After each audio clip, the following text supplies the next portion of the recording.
Шус хүний нүдэнд харагдахгүй ийм итгэл үнэмшилтэй амжилт гаргаж чадсныг онцлоод Киргиз улс за энэ туршлагаас тун удахгүй одоо 10 дугаар сарын 4-нд болох одоо парламентын сонгуулиараа хэрэгжүүлж амжилт олно гэдэгт найдаж байгаагаа хэлснээс харахад олон улсад Монголын ардчлалыг тайван замаар олсон ардчлалын анхны томоохон энэ сонгуулийг явуулсан туршлага бол нэгэд анхаарал хандаж байна гэдэг нь энэ өдөр хэвлэл мэдээллийнхний бас анхаарлын төвд байсан юм а.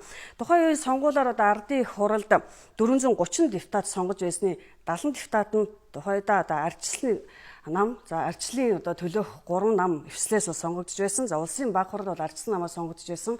За улсын баг хурлыг бол ардын хурлаас сонгохдоо тухайн одоо сонгуульд оролцсон улс төрийн намуудын одоо санал асуулгыг ард нийтийн дунд явуулж аль намд илүү итгэл хүлээлгэх вэ гэдэг байдлаар санал асуулга явуулсан. Нийтдээ тухайн үеийн Монгол Ардын Хувьсгалт нам бол одоо 60%, ардчлалын төлөөх 3 нам бол одоо 39% энэ санал авч улсын баг хурлыг бүрдүүлж байсан. Гэтэ өнөөдрийн одоо сонгуулийн дүнгээс харахад магадгүй 60-40 гэсэн энэ харьцаа тухайн үед өнөөдрийнхоор бол одоо ялт юм шиг харагдажсэн гэсэн өнөөдрийн ардчлалын үнэт зүйлийг сонгуулийн энэ одоо үнэт зүйлийг бий болгоход энэ бол маш том ялалт байсан юм а гэдгийг Монгол Улсын хэрэгч өнөөдөр хэвлэл өгсөн ярилцлагатаа онцолсон. Энэ бол үнэхээр яа харахгүй анхаарал татсан ярилцлага байлаа. Дараах ярилцлага хамтаарай. Энэ хэн ялах нь хамаагүй монголчууд яллаа, Монголын ард түмэн яллаа гэсэн ийм их баяр тэр үед төрж исэн юм аа. Тэгэхээр энэнийг хэлэх нь зүйтэй. Тэгээд хамгийн гол нь энэ дээр тулгуурлаад бид нар 25 жилийнхаа явж ирсэн туршлага одоо энэ бүхэн дээрээ тулгуурлаад цаашаа яах вэ гэдэг асуудал байгаа. Өнөөдөр бидэнд тодорхой сорилтууд тулгарч байгаа олон сорилтууд байгаа. Улс төрийн намын тухай хууль гээл би одоо ингэ бичээд оруулахаар бэлдэж байна. Төрийн албаны тухай хууль гээл явж байна. Тэгээд араас нь нөгөө хариуцлага хүлээлгэх хууль сонгогдсон болон томилогдсон албан тушаалтнууд тэгээд үнэхээр нэг дутагтаад байгаа юм бол энэ хариуцлагын асуудал энэ хэрэгждэг байхын явдал ерөөсөө биелэгдэхгүй байгаа. Дээр нь их хурал засгийн газрын хоорондын одоо харилцаатай холбоотой асуудал. Ер нь ингээд олон засаг солигдлоо. Энэ болохгүй байна. Засаг төрөнд засгийн газар нь тогтвортой байх ёстой. Яавал тогтвортой байлгаж болох уу? Ямар хуулиа өөрчилж шийдэх үү гэдэг хүртэл асуудлууд гарч ирж байна л да. Энэ бүх асуудлуудаа бүгдээрээ ярилцъя. Тэгээд ярилцаад Монголын ард түмэнд л хэрэгтэй, Монголын ирээдүйн хөгжилд хэрэгтэй тийм өөрчлөлт хийх боломж байгаа бол тэр өөрчлөлтийг миний хувьд одоо ерөнхийлөгчийн хувьд дэмжиж ажиллахад бүрэн бэлэн байгаа. Үнэхээр одоо 25 жилийн өмнө 1990 оны 7 сарын 29-нд болсон анхны ардчилсан чөлөөтийн сонгуульд бол маш олон нэр дэвшигчид нэр дэвшсэн байдаг. За нийтдээ бол одоо 2410 нэр дэвшигч бол одоо сонгуульд нэрээ дэвшүүлж исэн. За 7 сарын 22-нд бол одоо сонгуульд нэр дэвшигчдийг санал асуулгаар хамгийн олон санал авсан за 2 нэр дэвшигчийг нэг мандатад одоо ирэмбэлж 7 сарын 29-нд одоо сонгуул явуулсан. Нийтдээ ардын хуралд одоо 430 одоо депутатыг сонгох ийм сонголт байсан юм а. Тэгэхээр ардчлал бол өнөөдөр монголчууд бидэнд бол одоо ганц зүгээр тодтоход багтахаар маш олон үн зүйлсийг бол авчирсан. За ардчлалын үн зүйлээс ухрах эрх бол бидэнд бол байхгүй. За энэ ухрах эрх байхгүй гэдгийгч энэ олон улсын одоо хурлын үеэр дотоодын болоод гадаадын олон одоо төлөөлөл бол хэлж байсан. Одоо өнөөдөр болсон олон улсын хурал дээр Монгол улсын ерөнхий сайхан бэлэг болон за Монгол улсын Баатар Батүл нарын ярилцлагыг хүргэе. За Монгол улсын Баатар Батүл одоо яг энэ эндэр дээрээс хэлсэн үгэндээ үнэхээр надад өгсөн Монгол улсын Баатар гэдэг энэ цол бол ганцхан надад бишээ. 1990 оны их за цагаан морин жилийн хувьсгалыг эхлүүлсэн бүх ардчлагчид ардчлалын төлөө зүрх сэтгэлээрээ дэмжижсэн энэ ард түмний шагнал юм шүү гэдгийг бас тодтогч байсан юм. Дараах ярилцлага хамтаарай. Асуудлыг зөвшөөрсөн хэлэлцэж маргаан мухардлыг тайван замаар зохицуулж чадсан Монголын ардчлалын хамгийн чухал олдмоо. Тайван замаар асуудлаа шийдэхэд талуудын уян хатан байдал, харилцан буултыг, шийдлийн олон хувилбарыг бодож олж хэрэгжүүлэх чадваруудыг шаардсан асар их ухаан, улс төрийн тойлрон чанар буюу хүлээцтэй нийцтэй байх чадвар хэрэгтэй. Бид ийм чадварыг багаж чадсан юм а. Энэхүү үйл явц нь Монголын ардчлалын төдийгүй бүс нутаг, дэлхийн түвшинд тодор тэмдэглэгдэх үз инхийн замаар хэрэгжүүлсэн одод болж үлдсэн билээ. Монголын ардчлал бол Монгол нутагтаа төрж, нутагтаа боожиж, төрч ёсныхоо уламжлалын үн цэнтэй бүхнийг шигшин сэнгээсэн жинхэнэ өөрөөс нь төрсэн ардчлал юм а. Манай улсыг ардчлал шилжчихсэн болжлыг хэн ч гаднаас тулгаагүй. Бидний эргэн тойронд хил дамнан орж ирэх ардчлал байгаагүй. Бид ардчлалгүй бүс нутгийн хамгийн гүнд баярлаж байсан ч ард түмэн маань ардчлалыг сонгосон юм а. Монголын ардчлал улс төр эдийн засаг нийгэм соёл оюуны ертөнцийг цогц амарсан иж бүрэн ардчлал байснараа бид бахарх ёстой.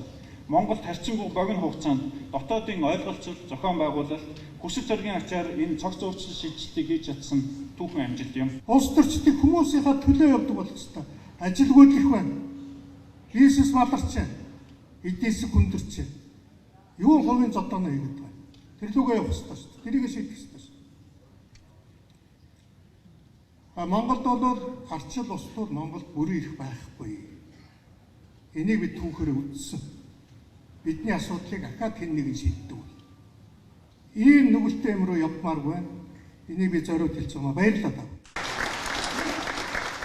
Хуралд дэлхийн нөлөө бүхий маш олон эрхмүүд одоо мэдлэгээ дэвшүүлсэн. Үүнээс гадна дэлхийн нөлөө бүхий нэлээд олон зочдтой юм олон улсын хурал байсан. Тэгэхээр Монголын ардчлалын одоо түүхийг илүү их мэдэж өнөөдөр Монголын төдийгүй төвөөс цаашлаад дэлхийн улс орнуудад тулгараад байгаа сонгуулийн хийгээд ардчлалын сорилтуудыг хэрхэн давах вэ гэдэг асуудлаар хэлэлцсэн энэ олон улсын хурлын нэг гол ач холбогдол байсан юм а. Дараах зочдын ярилцлагад анхаарлаа хандуулна.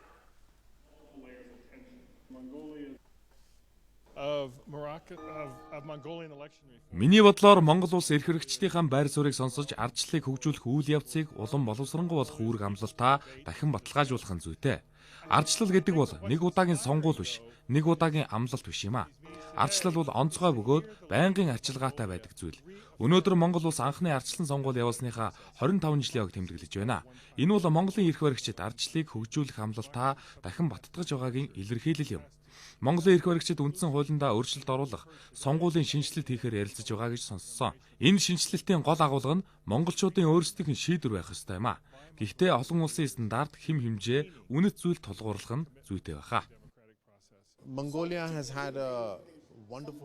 Монгол улс бол гайхалтай түүхтэй орон. Гэхдээ Монголын ард түмэн шинэ ирээдүг бүтээх ёстой. 25 жилийн өмнө ардчлалын сонгуул явуулсан. Гэхдээ ирээдүйд дахиад л шийдвэр гаргах үе ирнэ.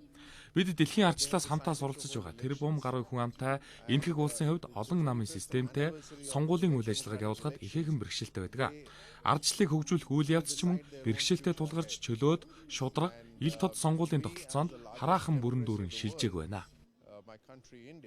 Энэ Франц бид 200 жилийн жилдээ ардчлал орон гэвч манай улсаас тэгээд ардчлалын явцсан дээр орон ховскар байсан. Орон ярангоя 19-р зууны 20-р зууны орон ховскар байсан. Одоо манай ардчлал бат тогтвортой борсон. Гэвч дандаа шин бэрхшээл гарч байна. Ардчлал бол энэ өдөр бүр ажил. Тэгээд democracy өөрөөр хэлбэл өдөр бүрийн хичээл зүтгэлээр ардчлал улам хөгжиж тогтворждаг юм а. Орос төрийн одоо эрх чороо үүнийг бүрэн одоо хангахын төлөө эдийн засгийн нөхцөл байдлыг бас сайжруулахгүйгээр бас жинхэнэ удаагаараа Орос төрийн одоо адчраар иргэдийн одоо жинхэнэ эрх чороо хэрэгжиж чадахгүй. Тийм учраас аль болох одоо эдийн засгийг сайжруулахыг хамгийн түрүүнд анхаарал тавьж хамтарч ажиллах ёстой байна. Яхахгүй бид өнөөдөр маргаашийг илүү холыг харах цаг болсон. За олон улсын зочид ч гэсэн одоо энийг сануулж байсан. Ардчлалын үн зүйлсийг бол бид бий болгож чадсан. Өнөөдөр үнийг харин яаж төгөлдрчүүлж болох вэ? За чадсныг олон улсад хүлээн зөвшөөрж байгаа энэ үед сорилтоо бид нар бол одоо хэрхэн давах вэ гэдэг нь олон улсын анхаарал байна. За энийг ч одоо олон улсын хуралд орсон үндэсний одоо зочид бас хэлж байсан. Тухайлбал одоо бид нар сорилтуудыг давах үүний тулд илүү одоо ямар асуудалд илүү анхаарах вэ? Өнөөдөр төрд сонгогдсон эрх мэдхээр хариуцлагатай байх уу гэд олон асуудал өнөөдөр анхаарал байсаар байгаа юм а. Дараах ярилцлагыг та бүхэнд хүргэе. Би өөрөө сэтгүүлч хүний хувьд бол хамгийн гол ололт нь бол хэвлэлийн эрхчлөө. Өнөөдөр 25 настай залуучууд бол дөнгөж төрж ирсэн байна шүү дээ. Тэгэхээр тэдний хувьд бол бас энийг мэдэх ёстой. Улс төрчид маань илүү хариуцлагатай байх шаардлагатай байна. Дэлхийн ертөнцид бол одоо нэг болсон, хавтгай болсон гэж одоо даяарчлагдсан шүү дээ. Ягаад тэгэхээр одоо энд нэг улс төрч ингээл хамаагүй мэдэгдэл хийх юм бол тэгэл Монгол улсын одоо үн бол унжээдэг байхгүй юу. Гадаад чөлөөтэй зорчоод боловсрол нь дээшлээд одоо нүд тайлсан байна шүү дээ. Тэгэхээр улс төрчид маань бас одоо манлайлж явах хэрэгтэй. Энэ дээр хойшин чангах ёсгүй. Төрн төршиг л байх хэрэгтэй. Тэр төршиг байгаа ямиг хоёр л юм авч явж байгаа. Нэгдүгээрт нь улс төрийн намууд, хоёрдугаарт нь тэр төрийн түвшээ болсон хүмүүс байгаа. Нэгэнт энэ тогтолцоо маань бий болчихсон юм чинь хөгжлийнхоо 25 жилийн зорилтуудыг тодорхой болгоод бодиттой болгоод тэгээд тэрэн дээрээ намууд төр говьлтгүйгээр явах хэрэгтэй. Энэ бол маш чухал. Тэгэхгүй бол сонгуулийн хооронд амьдарсаар байтал энэ улс орон бидний өнөөдөр тэмдэглэж байгаа энэ үнэт зүйл чинь бол одоо өгөөсгөгдөд байна шүү дээ. За энэ өнөөдөр одоогоос 25 жилийн өмнө шин сонголт хийж шин нийгэм чилсэн Монголын ардчлалын үнд зүйлийг Монголын ардчилд өнөөдөр тулгараад байгаа сорилтыг ярилцлаа. За энэ талаарх та мэдээлэл бид энэ 7 хоногийн ням гарагт та бүхэнд дэлгэрүүлэн хүргэх болно. Монгол улсад анхны ардчилсан чөлөөт сонгуул болсны 25 жилийн хойтой холбоотой дэлгэрэнгүй мэдээлэл өгсөн эрдэнэ чимэгтээ баярлалаа. Цаг урд мэдээллийн хөтөлбөр бүгд найрамдах Чех улсын парламентын төлөөлөгчдийн танхимын даргын альчлалын мэдээлэлээр үргэлжилж байна. Монгол улсын хурлын дарга Зандаа хүүгийн их олдын урилгаар бүгд найрамдах Чех улсын парламентын төлөөлөгчдийн танхимын дарга ноён Ян Хамачек тэргүүтээ төлөөлөгчд Монгол улсад албан альчлал хийхээр өнөөдөр Улаанбаатар хотноо хүрэлцэн ирлээ. Монгол улсын их хурлын дарга Зандаа хүүгийн их бол бүгд найрамдах Чех улсын парламентын төлөөлөгчдийн танхимын дарга Ян Хамачекийг өнөөдөр Чингис хааны нэрэмжит талбайд ухтан авлаа.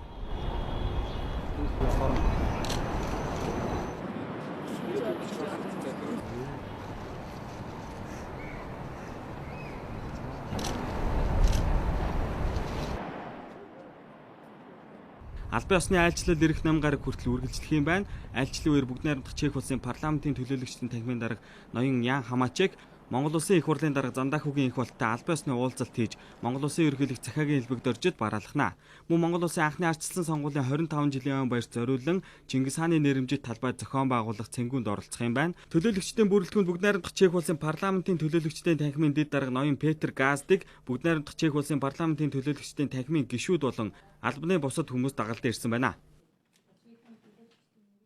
Энэ жил уулуурхайн яам татварт 1.1 их ноён төгрөг төвлөрүүлэхээр тооцоолсон байна. Хагас жилийн байдлаар гүйцэтгэл 45% явж байгааг салбарын сайд хэллээ. Газрын тосны хайгуулт гадаадын хөрөнгө оруулалт нэмэгдэж байгаа бол нүүрсний экспорт удаашралтай байгааг мөн мэдээлсэн юм а.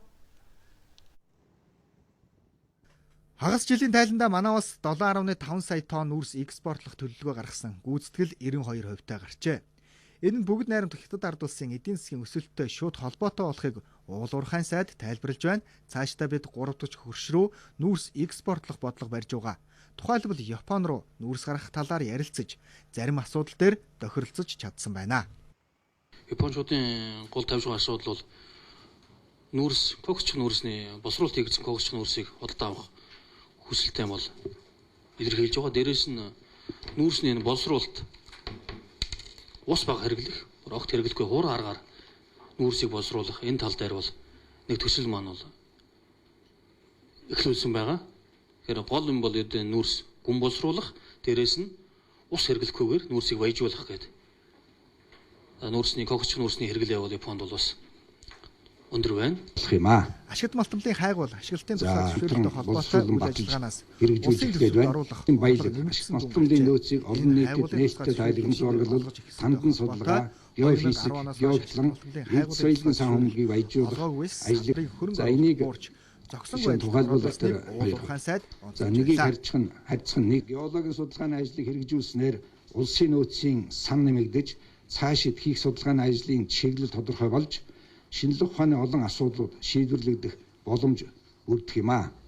За 2009-с 2014 оны хооронд ашигт малтмлын хувьд Хэтийн төлөв бүхий А зэрэглэлийн 50, Б зэрэглэлийн 70 орчим талбайг ялгаж цаашид наривчилсан геолог хайгуулын ажил хийх зөвлөмжийг гаргасан. Энэ оны эхний 6 сарын байдлаар 11.4 сая тонн нүүрс, 3.6 тонн алт, 525 мянган тонн газрын тос олборлсон байна. Энэ хугацаанд ашигт малтмлын газар хамгийн ашигтай ажилласан. Ашиглалтын тусгай зөвшөөрлийн төлбөрт 16.7 тэрбум төгрөг, улсын төсвийн хөрөнгөөр хайгуул хийсэн ордын нөхөн төлбөрт 880 орчим сая төгрөгийн орлого бүрдүүлжээ. Үндэсний хэмжээний мега туслуулах дулааны 5 дугаар цахилгаан станцыг байгуулах 4 компани консорциум өнөөдөр Монгол улсын засгийн газрыг төлөөлж байгаа байгууллагуудтай цахилгаан худалдаа авах гэрээг байгууллаа. За нийт 1.5 тэрбум Америк долларын өртгөөр босгох дулааны 5 дугаар цахилгаан станцыг NG Group, Sojis корпорац, Posco Energy корпорац, Newcom Group гэсэн 4 компаниас бүрдсэн консорциум концессийн гэрээгээр байгуулахар болсон. За дээрх концесс эзэмшигч таалан Монгол улсын засгийн газрыг төлөөлж байгаа диспетчерийн үндэсний төвтэй захилгаан худалдан авах гэрээнд өнөөдөр гар усыг зурлаа. Бүх хөрөнгөө гаргаж станцыг байгуулах бөгөөд 25 жил ашигласны дараа Монгол улсын төрд үн төлбөргүй шилжүүлэх үүрэг хүлээж байгаа консорциумаас засгийн газар ямар үнээр захилгаан худалдаа авахар болсныг тодрууллаа. Бид бол гарааны үнийг бол тохирч байгаа. Энэ бол 7 центээр үндсэндээ тохирч байгаа. Тэгээд энийг бол бас 7 центийн зардлуудын бүтцээр бид бас нэг эргэж ярилцах бас тодруулах зүйл байгаа. Гэхдээ ерөнхийдөө манай эрчим хүчний зохицуулах хорооноос өгсөн чиглэлийн дагуу бол ийм байдлаар бид эхний гарааныхаа үнийг бол тохирч ингэж явж байгаа. Дэлхийн хамгийн том эрчим хүч үйлдвэрлэгч ENGIE Group, мөн Япон, Солонгос улсын хамгийн том эрчим хүч үйлдвэрлэгч компаниуд, за Монголын тэргүүлэгч группийн нэг Newcom зэрэг компаниудын хамтарсан консорциум 5 дугаар захилгаан станцыг амжилттай бүтээн байгуулна гэдэгт итгэлтэй байна.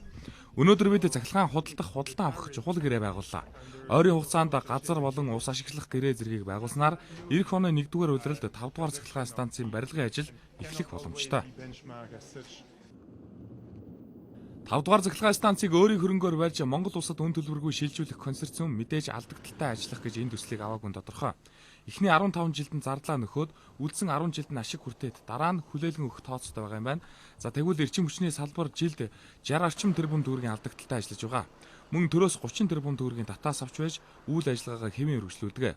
Одоо эрчим хүчний салбарт үн тарифыг зах зээлд нь уялдуулж чөлөөлөхгүй бол салбар бүхэлдээ уналтанд орох аюултай үн чөлөөлөх ажлын эхлэл нь энэхүү гэрээ байх болно гэдгийг хэлж байлаа.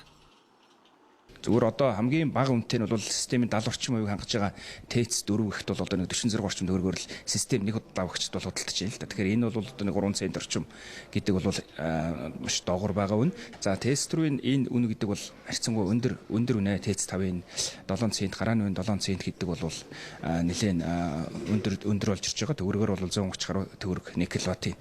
Тэгэхээр ТЭЦ 5-ийн маань өөрийнх нь үйлдвэрлэх эрчим хүч бол жилдээ 3 тэрбум орчим киловатт цаг. Тэгээ энэ бол борлуулалтынхаа орлогоор бол нэг 200 орчим сая долларын асуудал бол яригдана. Тэгэхээр мэдээж хамгийн гол нь хөрөнгө оруулагч нарын энд өөрсдөө эрсдлээ дагаад 1.5 тэрбум долларыг гаргаад энэ станц барьж байгааг нь цаад юу бол энэ өнөөдөр яригдж байгаа цахилгаан эрчим хүч худалдаа авах гэрэл хамгийн гол нь энэ банкн дээр очиж зээл босох гол нөхцөл нь болж байна.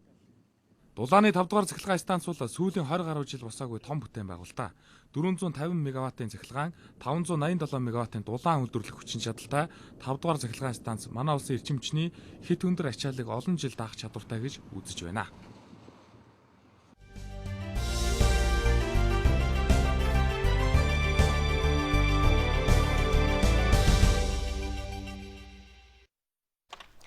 Дорнод аймгаас манай сурвалжлагч Отхон Бавуу мэдээлүүллээ. Дорнодод 6 сарын ихээр бороо орж зуншлах сайхан эхэлсэн ч 7 дугаар сард бороогүй халуун нартай байснаас гандаж эхэлсэн байна. Харин сарын сүүлчээс нийт нутгаар хурд унтс орсноор бэлчээр сэргэж байгаа тухай мэдээллээ.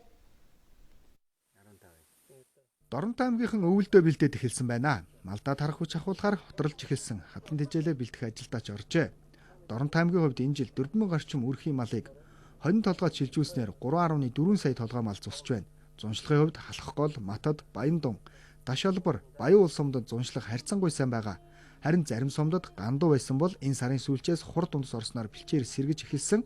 Одоогоор малчид оторд гарч малдаа тарах тээврэг ахуулж байна. Энэ жил ер нь жоохон гатуугал өвөл болох болов гэж бодож байгаа. Өвөгдөөц ярьж хахад энэ зэр янзах том байх тусмаа гатуу болно.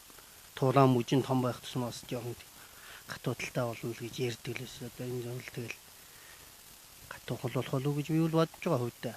Үйлчлэлийн бэлтгэл хангахтай холбогдож Монгол Улсын засгийн газрын 292 дахь тогтоолын дагуу аймгийн секторын албан даалгаврыг төлөвлөж байна. Төслийн хэмжээнд бэлтгэдэг явж байна.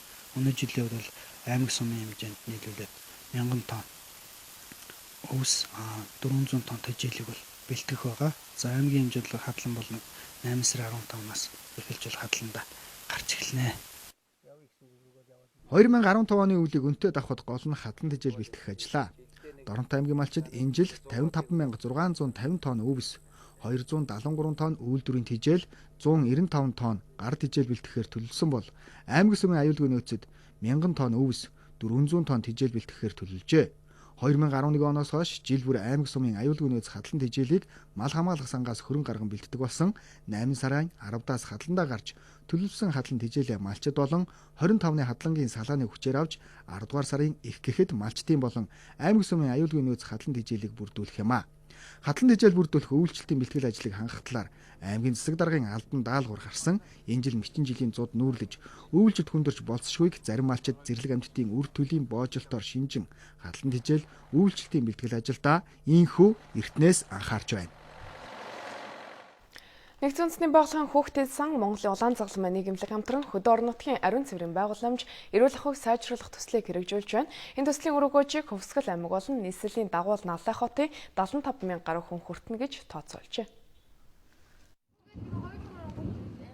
Хөдөө орон нутаг мөн хотоос алслагдсан дагуул хот суурин газрын айл өрх албан байгууллага сургууль цэцэрлэгүүд тэрч бүхэл нийслэлийн айл өрхүүд ариун цэврийн байгууламжаа модоор хийдэг. Энэ нь манад мөрдөгддөг стандартад нийцдэггүй байна. За дээр нь одоо мөрдөгдөж байгаа стандарт нь инженерийн байгууламж тал руу хит анхаарсан. Тиймээс эрүүл ахуй руу илүү ойртуулсан шинэ стандарт боловсруулсан байна. Нэгдсэн үндэсний байгууллагын хүүхдийн сан Монголын улаан загалмай нийгэмлэг хамтарч ямар ариун цэврийн байгууламж байвал таны эрүүл мэндэд сөрөг нөлөөгүй, байгаль орчинд ээлтэй байх вэ? Бас хүрэлцээ хангамж нь ямар байх вэ гэдгийг таниулан сурталчилах юм байна. За судалгаанаас харахад ерөнхий боловсролын 330 гаруй сургууль, 360 гаруй цэцэрлэг ус ариун цэвэр, эрүүл ахуйн нийтлэг шаардлагыг хангаагүй байдгийн байна. Эдгээр сургууль цэцэрлэг нь ихэвчлэн сумдад байршилтай байна. Стандарт гэдэг маань бол яг өөрөө хэлснээр одоо яг сургуулаасаа ямар зайтай байхын, одоо аль чиглэлд нь байхын тийм ээ. За дээрээс нь хэдэн хүүхдийн дунд ариун цэврийн байгууламж байх ёстой, угаалтур байх ёстой гэдэг энэ бүх асуудлуудыг шийднэ гэсэн юм одоо төлөвлөгөөтэй байгаа. За энэ дээр бол бид нэр их олон улсын сайн туршлагуудыг ашиглана.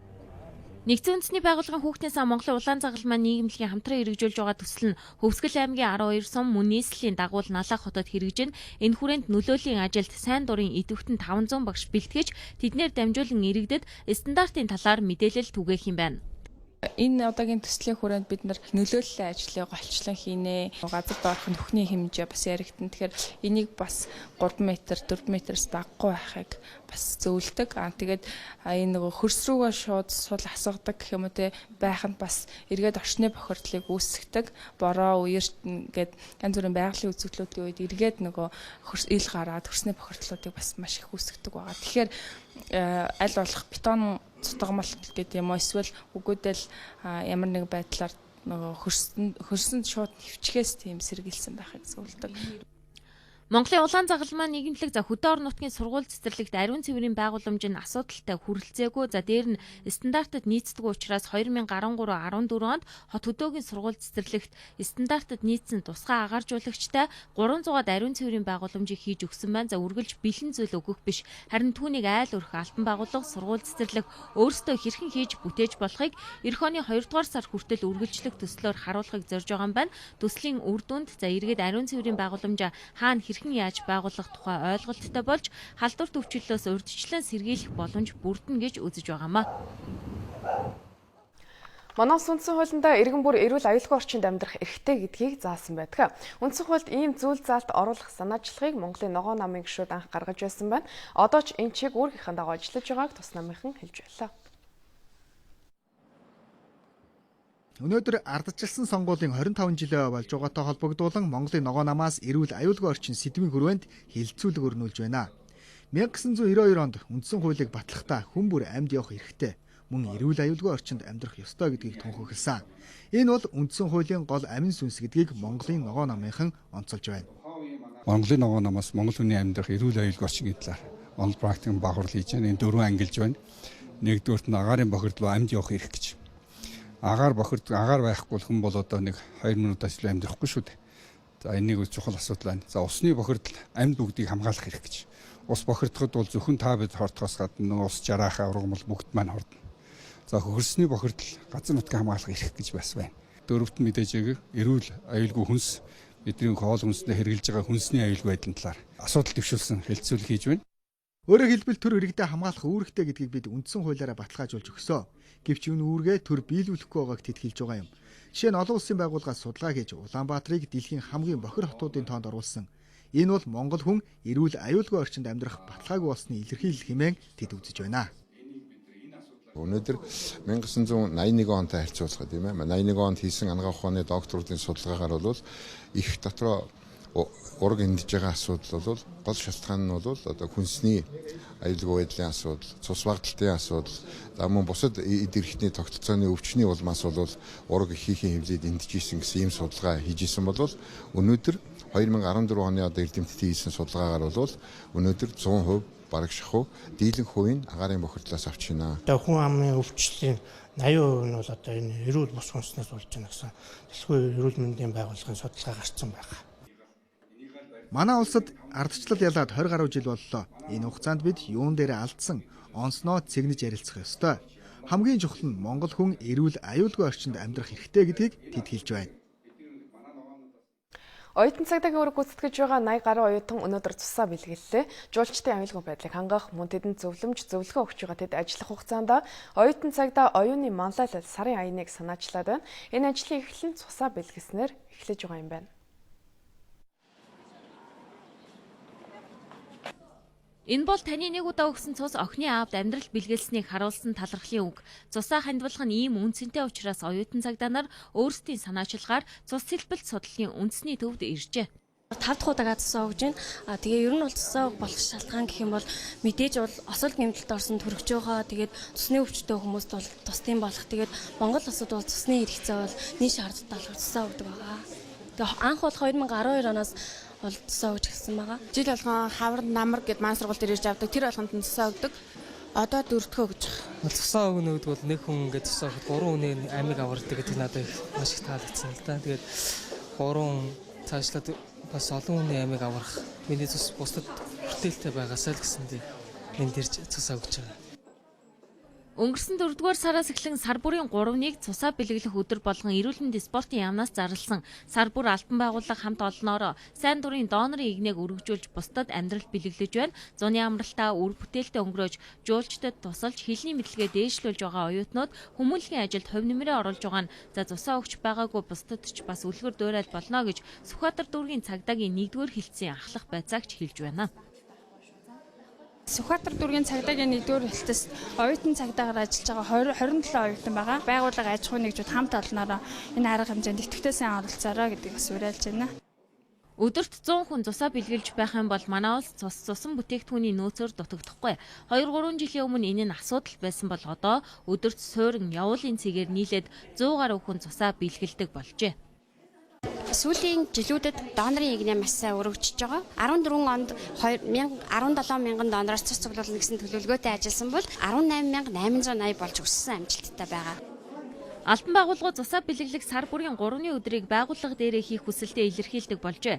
Өнгөрсөн сард Ханвал дүүргийн залуучууд цусаа бэлгэлсэн бол эх сарын 3-нд зэвсэг түвшний жанжин штабынхан бусдад амьдрал бэлгэлэхээр болсон байна. Таны нэг удаа өгсөн 350 мл цус 48 цагийн дотор бие махбодод тань түлжиж бий болдог байна.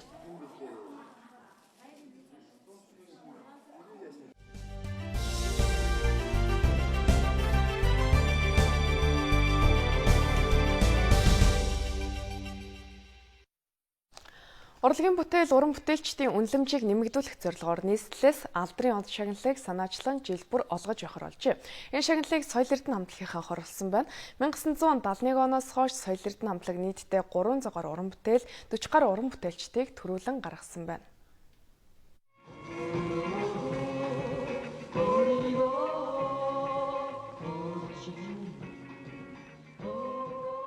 Соёл Эрдэнэ хамтлагийн дуусан дуу болгон хийт болдог байсан.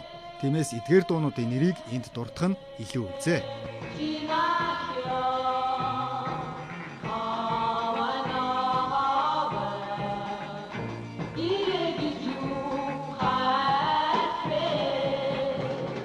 Хэсэг залуус нэгдэж рок попын хамтлаг байгуулсан самсаргүй тохиолдол биш байжээ. 1977 он гэхэд нэг хүнийг дахин шүтэх үзлээс монголчууд уйдчихсан байсан. Үүний илрэл нь Соёл Эрдэнэ хамтлаг байгуулагдсан явдал байсан гэдгийг Ахмад уран бүтээлчид хэлж байгаа юм. 1969 онд Соёлын яамны сайдын тушаалаар ардчилсан Солонгосын мэргэжилтнээр ятг заалгасан 4 залуу цахилгаан гитар бөмбөр сурж эхэлснээр тус хамтлагийн суурь тавигджээ. Залуучууд бол хаалттай байсан болохоор тэд нэр ингээд юм хөгжим өссөн байсан байхгүй юу цангасан. Яг хаалттай байгаа учраас тэгээд тэр дуу болгоно энэ хяндаг тэр дууг хасдаг. тэр дуунуудын одоо өөрчлөлтүүлдэг тийм уран бүтээл дээр нь оролцдог тийм юмуд байсан.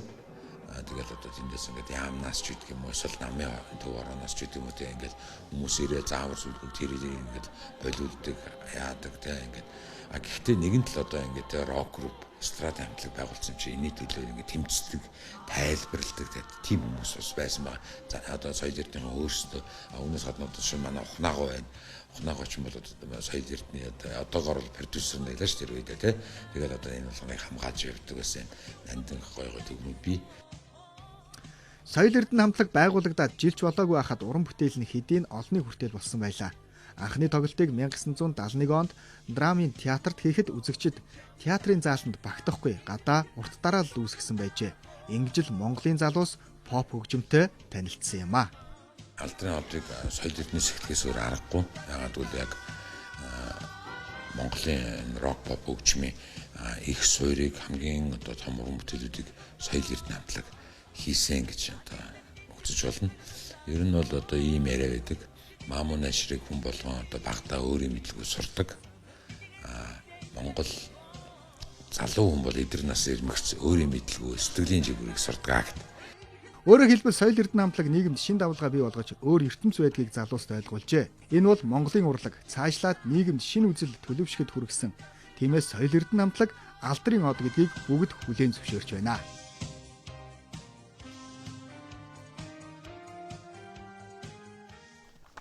Монголын эзэнт гүрний 5 дахь их хаан Хувлаа хааны мэндэлсний 800 жилийн энэ жил тохиож байгаа. Хувлаа хааны мэндэлсний 800 жилийн ог тэмдэглэх засгийн газрын тогтоол гарсан байна. Дэлхийд дахинд хаадын хаан хэмээн алдарсан Монголын эзэнт гүрний их хаан Хувлаа мэндэлсний 800 жилийн эх 9-р сарын 23-ны өдөр тохионо. Гэтэл энэ түүх тойн тухай мэдээлэл хомс иргэд олон нийт төдийлөн сайн мэдэхгүй байгаа нь төр засагтай холбоотой асуудал гэж эрдэмтэн судлаачид шүүмжлэлтэй ханддаг. Одоо олон жилийн өмнөөс Хувлаа цэцэн хаан гэж зохиол бичээд дараа нь кино зохиол бичээд тэгээд Хувлаа хааны 800 жилийн ог тэмдэглэх юмсан гэдэг санааг 6 жилийн өмнөөс л одоо яриад явсан. Тэгээд хүмүүс зарим ч хүлээж авдаг, зарим ч хүлээж авдаггүй. Хувлаагийн чинь зарим хүмүүсийг сайн ойлгохгүй. Яагаад гэвэл мэдэхгүй байна. За дэлхийн ер нь Монголоос илүү мэддэг. Одоо Америк, Хятад тэгэл дэлхийн Орос, олон улс оронд Япон, олон улс оронд Хувлааг их сайн мэддэг, олон ч бүтээл хэвлэгдсэн юм байна. Харин монголчууд минь бага мэдээд. Тэ өөрсдөө бага мэдээд, өөрсдөө өөрийнхөө их хааныг одоо хүний хаан юм шиг санаад байдаг. Саяхны хүртэл Хувлаа хааны 800 жилийн ог тэмдэглэх үгүй юу гэдэг нь асуулт хэвээр байлаа.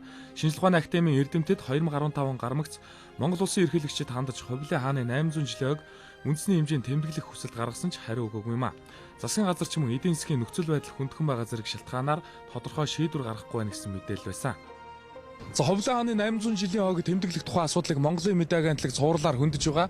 За бид өмнөх мэдээлэлээр бол Монголын их хааны түүхт одоо энэ 800 жилийн ог бол монголчууд төдийлөн анхаарахгүй төр засгаас төдийлөн анхаарч тэмдэглэх тухай асуудлыг ярихгүй байна гэсэн одоо эрдэмтэн судлаачдын үгийг хүргэж байсан. За тэгвэл ердөө сарын өмнө бол засгийн газрын тогтоол гарч 800 жилийн ог бол өргөн хүрээнд тэмдэглэх юм шийдвэрт хүрчээ. За жишээлбэл одоо энэ Хувлаа хааны хөшөөг бол Чингис хааны хөшөөтэй адилхан хэмжээнд хүндэтгэн дээдлэх одоо ёслолтой болох гэх мэтээр бол энэ 800 жилийн ойд бол анхаарч байгаа юм байна. Монгол улсын засгийн газар тогтоол гаргасан.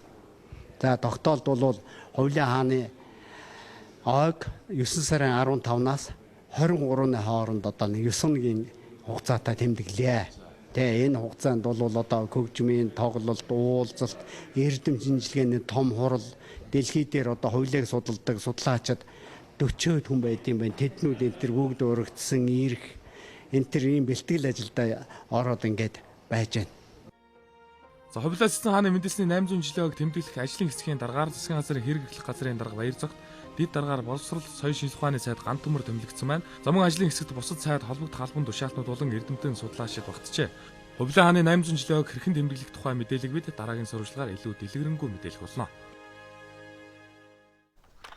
Монгол банк өнөөдөр Японы төлбөрийн картын үйл ажиллагаа эрхэлдэг олон улсын компанитай хамтран ажиллах гэрээнд гарын үсэг зурлаа.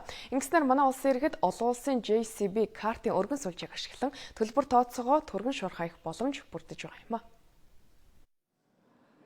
За Монгол-Японы худалдааны харилцаа тэлж хоёр орны хооронд зорчих жуулчдын тоо нэмэгдэж байгаа. За энэ байдлыг харгалзаж Монгол банк Японы төлбөрийн картын компанитай хамтарч ажиллахаар болжээ.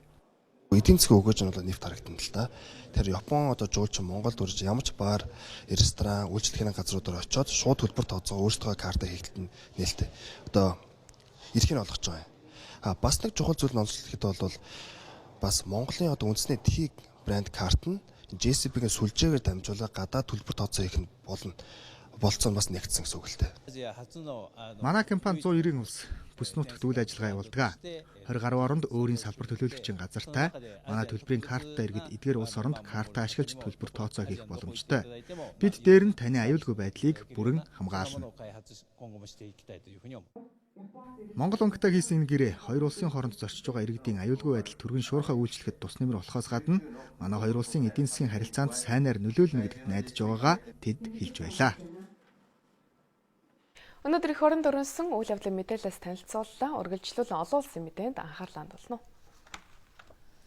Турк улсын Исламын улс бүлэглэлийн эсрэг цэргийн үйл ажиллагааг НАТО дэмжиж байгаагаа илэрхийлсэн байна.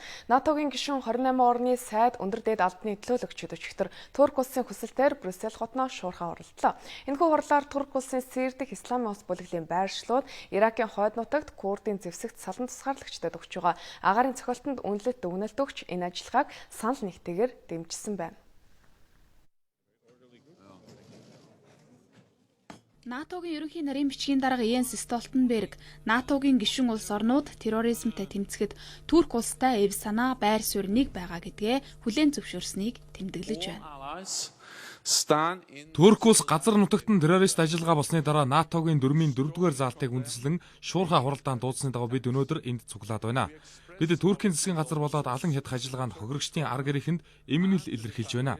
Бид терроризмын шинжтэй бүх үйл ажиллагааг хүлцэн дэвчихгүй хариуцлагыг нь үүрүүлэх болно. Турк улсын аюулгүй байдал занал хийлж НАТОгийн хилд тулж ирсэн терроризмд анхаарах цаг нэгэн тулсан байна. Бид Турк улсын явуулж байгаа цэргийн ажиллагааг бүрэн дэмжиж цаашид нөлөөлөл үр дагаврыг нь ойроос ажиглах болно. Халдлагад өртсөн НАТОгийн гишүүний хуваар 4-р заалтын дагуу бид шуурхай хуралдаанд дуудсан. Энэ хурлаар Туркийг НАТОгийн гишүүн гэдэг утгаар нь шаардлагатай дэмжлэгийг өгч байна. Турк улсын аюулгүй байдал өнөөдөр занал хийлэлд өртөж, өөрийгөө хамгаалах аюулгүй байдлаа хангахаас аргагүй болсон. Бид олон улсын хуулийн дагах эрхээ хамгаалахын тулд цаашид тууштай тэмцэх болно. Өнгөрсөн 7 хоногт Сир Туркийн Хилийн хотод Исламын улс бүлэглэл амиа золиослогч ашиглан халдлага үйлдсэний улмаас олон арван энгийн иргэн амь үрэгдсэн юм а. Үүний дараагаар Туркийн засгийн газар Исламын улс бүлэглэлийг дэмжин тэмцэлд нэгдээд байгаа Курдын зэвсэгт дайчдын эсрэг агаарын цохилт эхлүүлсэн бөгөөд одоогоор Туркийн агаарын хүчнийхэн цохилтоо үргэлжлүүлж байна. Гэхдээ Турк улс НАТОгийн бусад гишүүн 27 орноос цэрэг зэвсгийн тусламж одоогоор хүсээг байгаа. Харин НАТО Сиртэй хил залгаа улс орнуудын батлан хамгаалах хүчин чадлыг нэмэгдүүлэх замаар Турк улсыг цаашид дэмжинэ гэдгээ мэдэгдэж байна. Мөн НАТО Туркийн салан тусгаарлагчдын эсрэг агаарын ажиллагаа бүс нутгийн аюулгүй байдлын орчинд хэрхэн нөлөөлж болохыг цаашид ойроос ажиглан судлахаар төлөвлөсөн байна. Европын холбооны гадаад бодлогын дарга Федерика Могерини Иран улсад аль биесний айлчлал хийж байна. Тэрээр хэрвээ Иран улс дэлхийн хүчирхэг 6 улстай байгуулсан цөмийн гэрээгээ дагаж мөрдвөл Европын холбоо Ирантай харилцаа хамтын ажиллагаагаа өргөжүүлэн тэлнэ гэдгийг мэдэгдлээ.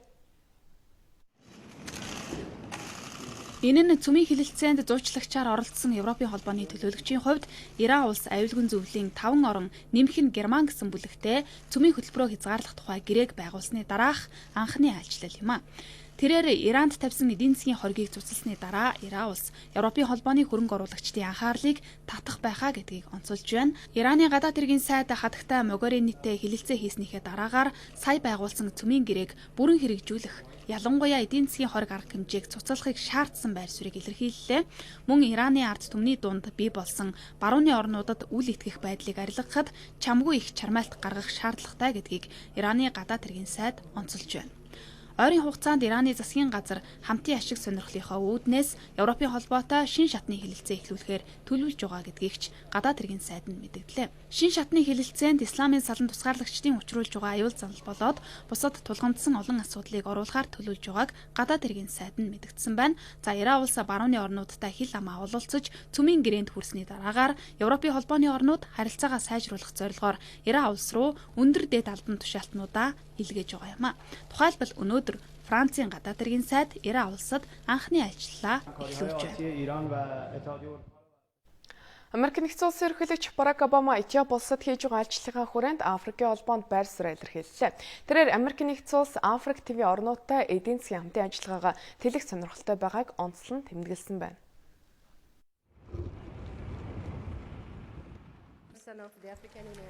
Өөрөөр хэлбэл Америк нэгдсэн улс Африк ТV өнөө үед дэлхийн хамгийн хурдцтай өсөлттэй бүс нутгийн нэг төдийгүй шинэ Африк гэдэг ойлголт бий болж байгаа гэсэн өнцгөөс харж байна. Түүнчлэн Африкийн зах зээлд асар их боломж бий болсон ийм нөхцөлд хамтын ажиллагааг зөвхөн гадны хөрөнгө оруулалтаар дид бүтцээ байгуулах, байгалийн баялагийг олборлон гаргах гэсэн ойлголтоос илүү гүн гүнзгийгээр хөгжүүлэх боломжтой гэж Америк нэгдсэн улс үзэж байна. Одоогийн байдлаар Америк нэгдсэн улс Африкийн хөгжил дэвшилд идэвхтэй оролцоотой. Цаашид эдийн засгийн түншлэлийг улам сайн хөгжүүлэх нь Африкийн улс орнуудад чухал ач холбогдолтой гэдгийг Барак Обама онцолж хэллээ. Мөн Америк нэгдсэн улсын засгийн газар Исламын улс бүлэглэлийн эсрэг тэмцэхэд Африкийн орнуудад тагнуулын болоод санхүүгийн дэмжлэг санал болгож байна. За шинжээчдийн зүгээс Америк нэгдсэн улсын ерөнхийлөгч Барак Обамагийн Африк ТV-д өндөр ач холбогдол өгсөн энэхүү айлчлал хар твийн улс орнуудтай эдийн засгийн харилцаагаа тэлэх, цаашлаад хятадын нөлөө тэлж байгаа энэхүү бүс нутагт Америк нэгдсэн улсын үүрэг оролцоог нэмэгдүүлэхэд чиглэж байгаа гэсэн дүгнэлтийг түлхүү өгцгөөж байна.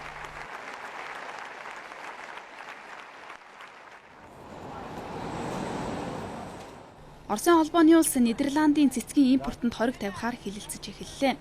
Энэ алхам Малайзийн MH17 дугаар нислэг осолдсонтой холбоотойгоор муудаад байгаа хоёр орны харилцааг улам хүйтрүүлэх шалтгаан болж магадгүйг ажиглагчид онцолж байна. Одоогоор Оросын холбооны улсын мал эмнэлгийн газар Нидерландын Орос руу цэцэг экспортлох тусгай зөвшөөрлийг эргэн харах асуудлаар Европын холбооны ургамал хамгаалах байгууллагад хандаад байна. Учир нь Оросын мал эмнэлгийн газар Нидерландын импортын цэцэгнээс шавж илрүүлсэн бөгөөд за Нидерландаас авсан цэцэг ариун цэврийн шаардлага хангахгүй байна гэсэн дүгнэлтийг гаргасан байна. Ер нь Оросын холбооны улс импортын бүтээгдэхүүний ариун цэврийн шаардлага хангаагүй асуудлыг хориг тавих улс төрийн шалтгаан болгодог гэж зарим улс орнууд үздэг юм байна. Одоо улс төр орчны судалгаа мэдээллийн хүрээлэнгээс ирүүлсэн цагаагаар мэдээг хүлээн авна уу.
Цагаар төлбөрийн 5 гарагийн дугаарыг нэвтрүүлэгч Одзай хөтлөг хүргэлээ. Анхаарал хандуулсан та бүхэнд баярлалаа. Та бүхний маргаашийн ажилд амжилт хүсье. Баяртай үзэгчдээ.